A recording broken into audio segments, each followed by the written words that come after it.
They raise a family, they earn a living, and then they die.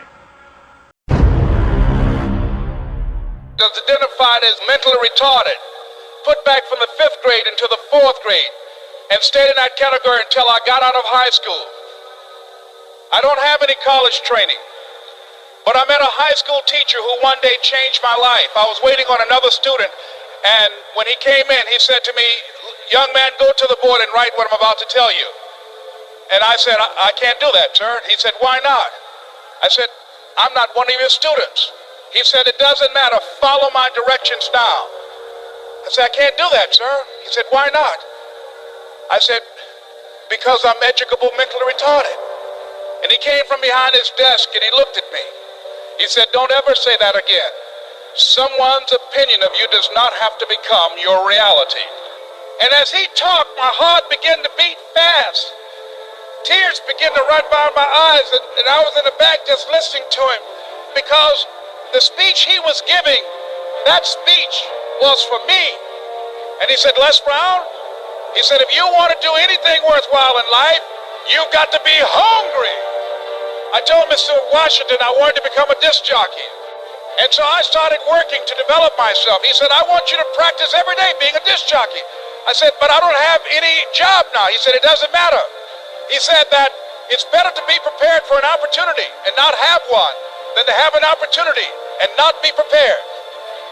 And as I was working to develop myself, I applied for a job as a disc jockey, WMB, on Miami Beach.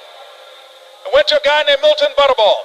I said, "How you doing, Mr. Butterball? I'd like to get a job as a disc jockey." He looked at me, he said, "You have any broadcast background?" I said, "No, sir, I don't."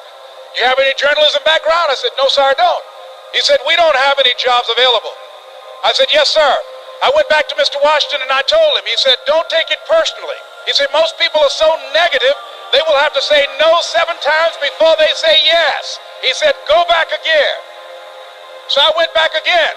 I said, "How you doing, Mr. Butterball? My name is Les Brown." He said, "I know what your name is. What do you want?" I said, "I'd like to know whether or not you have any jobs as a disc jockey, sir."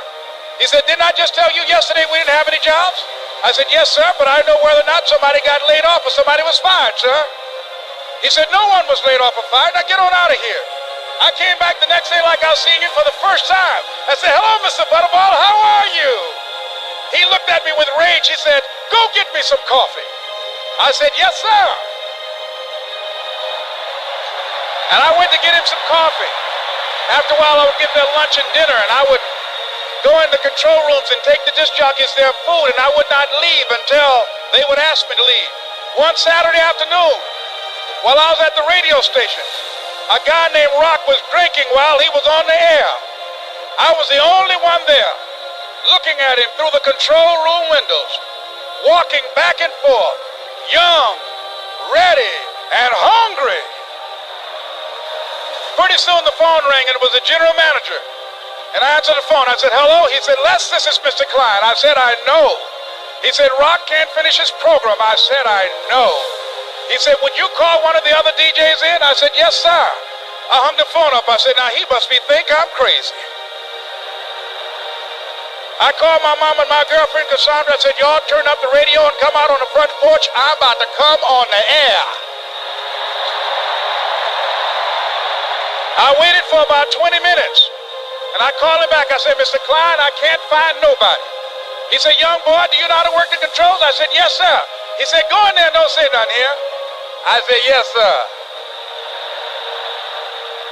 I couldn't wait to get behind those controls. I put on an old Stevie Wonder record called Fingertips. I sat down behind that turntable. I said, "Look out, this is me, LB Triple P, Les Brown, your platter playing papa. There were none before me, and there will be none after me. Therefore, that makes me the one and only. Young and single and love to mingle, certified, bonafide, indubitably qualified to bring you satisfaction, a whole lot of action. Look out, baby, I'm your love man." I was hungry.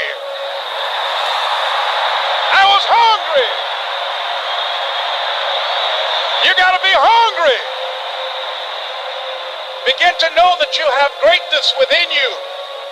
And if just one of you here begin to envision yourselves as being blessed and highly favored to reach your goals, if just one of you capture the essence of what that means, that you have greatness within you and a responsibility to manifest that greatness, that you can make your parents proud, you can make your school proud, you can touch millions of people's lives, and the world will never be the same again because you came this way.